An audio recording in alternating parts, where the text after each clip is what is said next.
కాలానికి దూరంగా మనుషులకి తెలియని ఒక ప్రదేశం ఉంది. నిశ్శబ్దంగా ఉండే పవిత్రమైన ఒక ద్వీపం. ఇక్కడ పరమశివుడు వదిలిన ఒక రహస్యం ఉంది. ఈ పర్వతాలు కేవలం రాళ్ళు, మంచు మాత్రమే కావు. ఇవి ఒక పాత సత్యాన్ని కాపాడుతున్నాయి. ఈ దారులు వెతికే వారిని మాత్రమే ముందుకు తీసుకెళ్తాయి.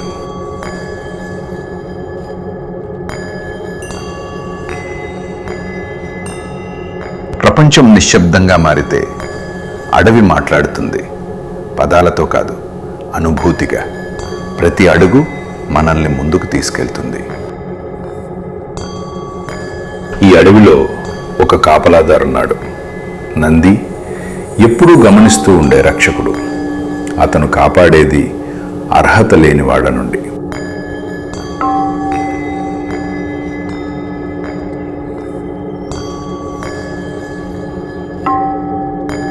ఇక్కడ సృష్టి ప్రారంభమైనట్టు అనిపిస్తుంది.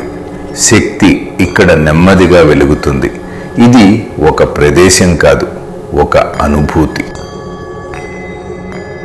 అన్నీ నిశ్శబ్దంగా ఉన్నప్పుడు ఒక శబ్దం వినిపిస్తుంది. ఓం, అస్తిత్వానికి మూలం. దానితో పాటు ఒక కొత్త జ్ఞానం బయటపడుతుంది.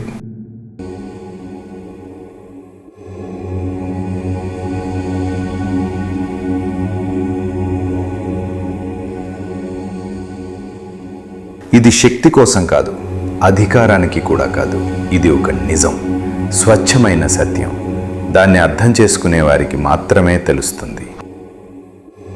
ఇది ఎలా వచ్చిందో అలాగే మాయమవుతుంది. కొన్ని రహస్యాలు కనుగొనడానికి కాదు, సమయం వచ్చినప్పుడు సత్యం బయటపడుతుంది.